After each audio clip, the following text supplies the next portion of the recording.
Hi everyone and welcome back to the George Collection. I'm Rachel with Right Side Blonde. Today marks the 31st episode of the George Collection, so I thought I would highlight the 31st issue of George magazine, which happens to be the September 1988 issue.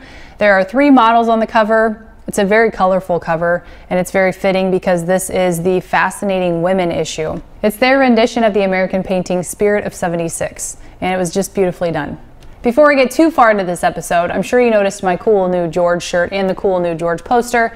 I was at the Trump rally in Pennsylvania last weekend. It was an amazing time. So I thought I'd share some pictures and memories from that night.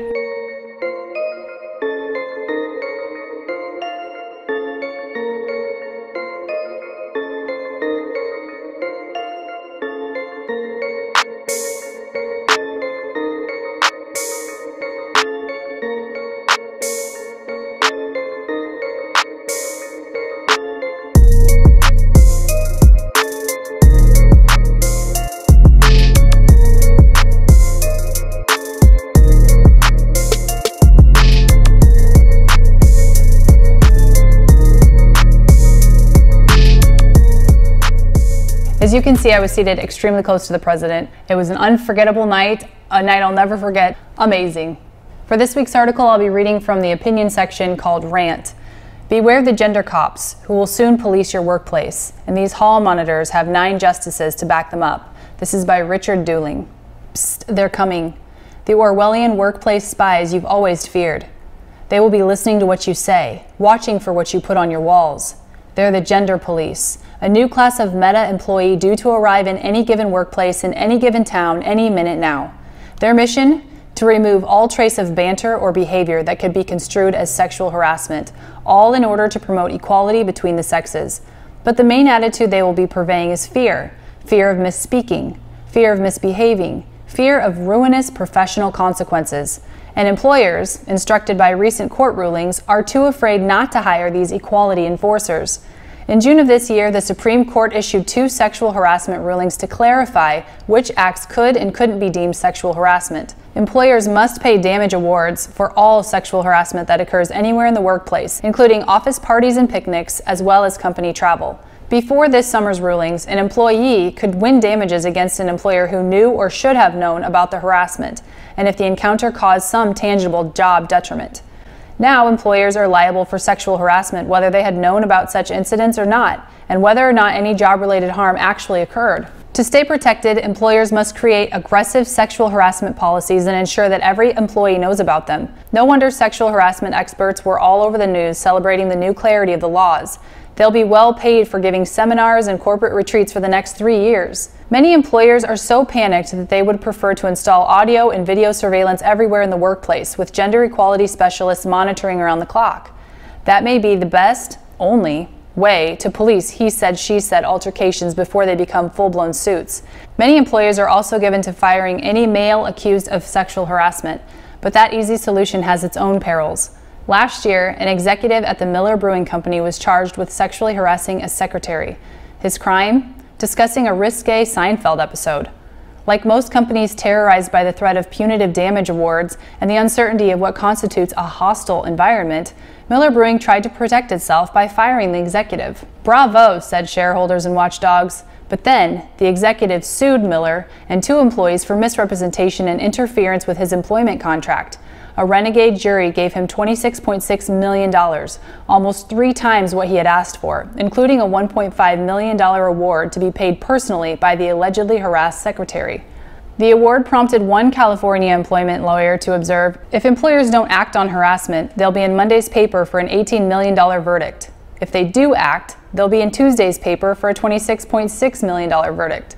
The Supreme Court has the luxury of interpreting one law, and the fervent demands of one protected group harassed women at a time. But employers must juggle the often conflicting demands of nearly 100 federal laws regulating employment and the overlapping rights of many different protected groups.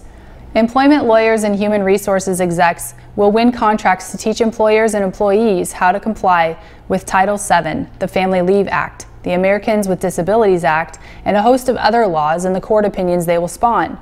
In short order, such protecting specialists will outnumber the protected employees.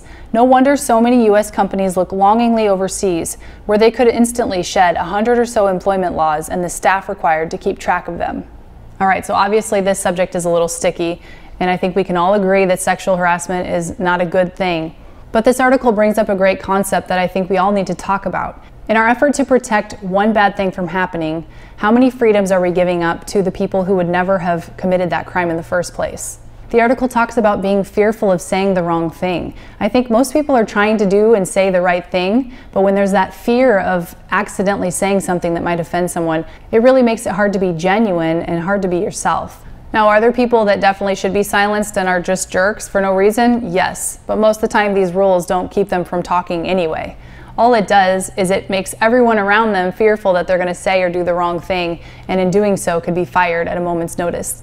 This notion doesn't just sit with sexual harassment, which we can all agree is bad, but it can be applied across a whole number of other hot topics. And I'm definitely not saying rules and regulations are bad. I think we just have to be careful with how we implement them and make sure that they're not punishing the good people and that we're just punishing the people who are the culprits, the ones committing the crimes. The author said it perfectly. He said it's Orwellian when we're scared to say something wrong. It seems like the goalpost keeps getting moved a little year by year, and by the end of 10 years, you don't even recognize what the rule even started as or why we even had it in the first place. We've got to find a healthy balance with most rules and regulations. What do you all think? As always, I'd love to know your comments. That does it for this episode of the George Collection. I thank you so much for watching. Have a great week, and I'll see you next time.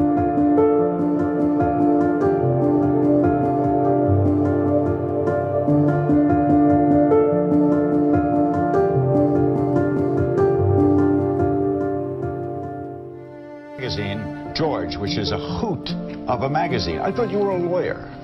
I was. What happened?